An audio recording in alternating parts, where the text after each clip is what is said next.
Chronicles of Narnia, The Magician's Nephew, by C.S. Lewis. Chapter 1. The Wrong Door.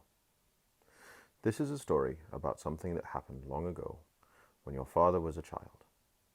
It was a very important story because it shows how all the comings and goings between our own world and the land of Narnia first began.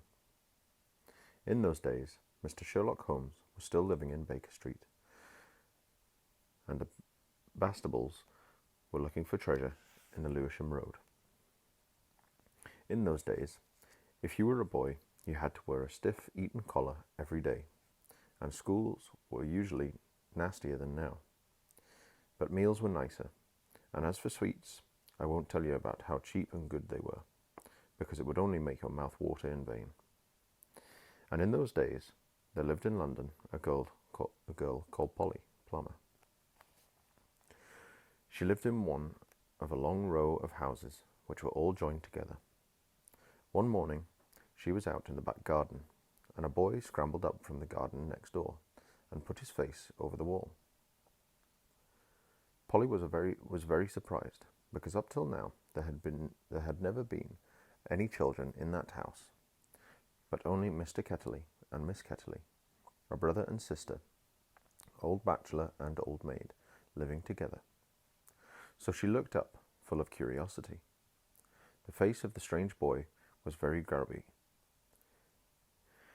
It could hardly have been grubbier if he had first rubbed his hands in the earth and then had a good cry, and then dried his face with his hands. As a matter of fact, it was very nearly what he had been doing. "Hello," said Polly. "Hello," said the boy. "What's your name?" "Polly," said Polly. "What's yours?" "Diggory," said the boy. "I say, what a funny name," said Polly.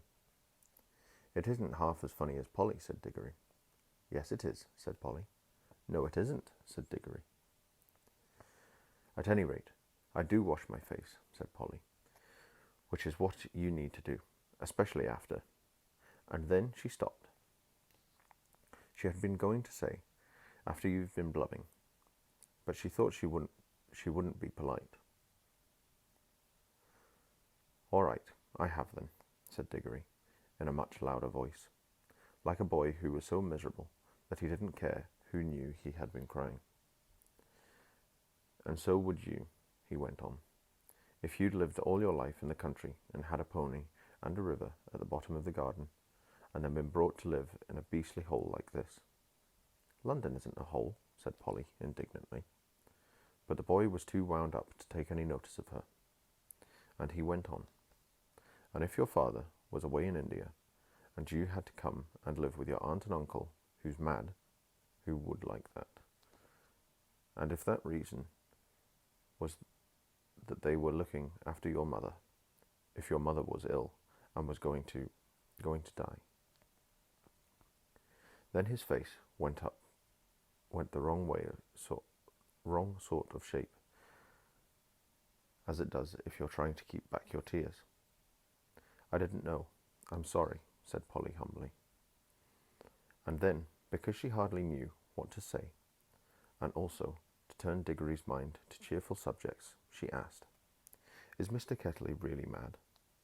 "Well, either he's mad," said Diggory, "or there's some other mystery. He has a study on the top floor, and Aunt Letty says I must never go up there. Well, that looks fishy to begin with.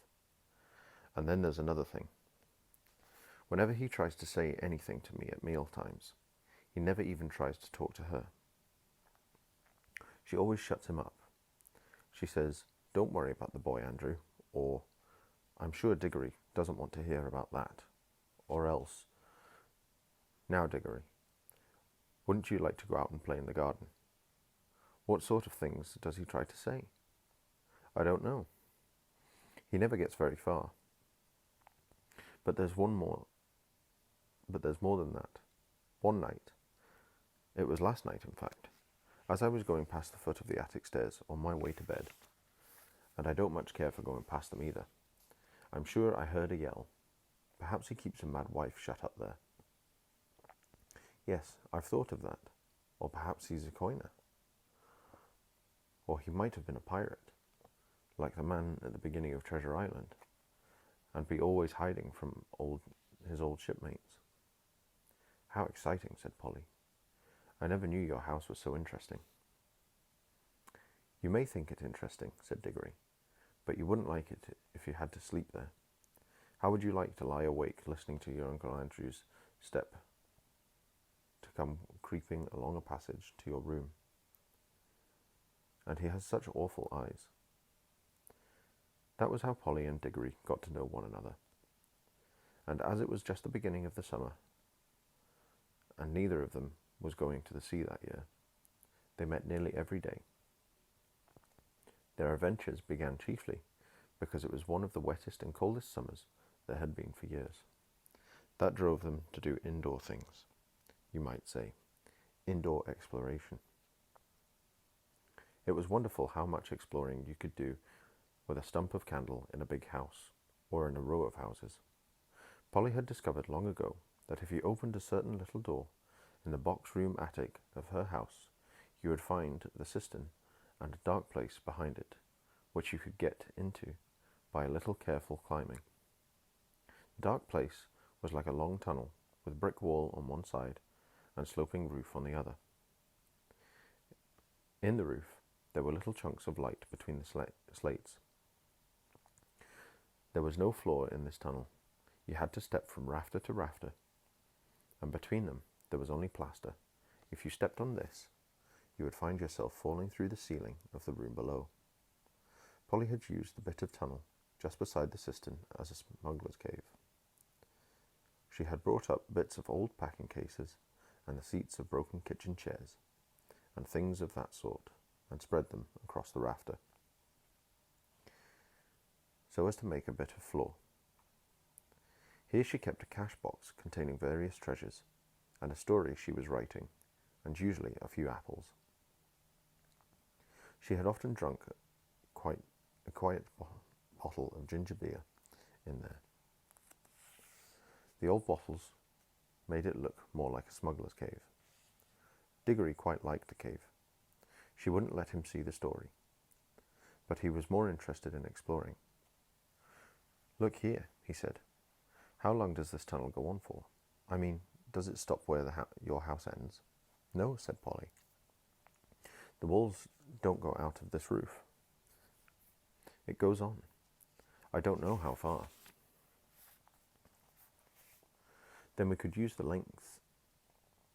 Then we could get the length of the whole row of houses. So we could, said Polly. And oh, I say, what?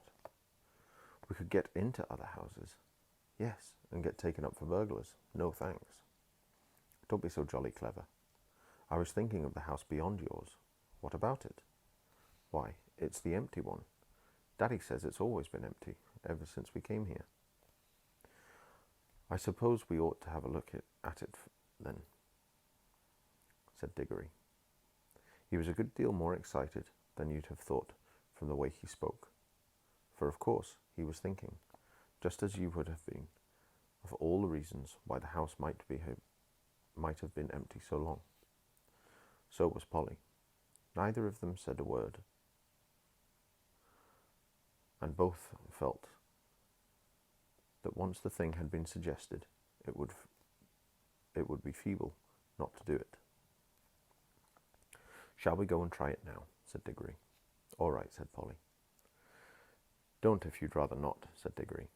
I'm game if you are, she said. How are we to know we're in the next house but one? They decided they would have to go out into the box room and walk across it, taking steps as long as the steps from one rafter to the next. That would give them an idea of how many rafters went to a room. Then they would allow about 4 more for the passage between the 2 attics in Polly's house, and then the same number for the maid's bedroom as for the box room. That would give them the length of the house. When they had done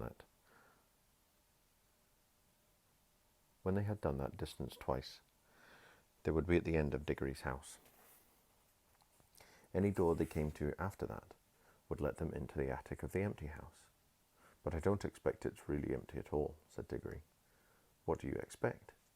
I expect someone lives there in secret, only coming in and out at night, with a dark lantern. We shall probably discover a gang of desperate criminals and get a reward. It's all rot to say a house would be empty all those years unless there was some mystery. Daddy thought it must be the drains, said Polly. Pooh.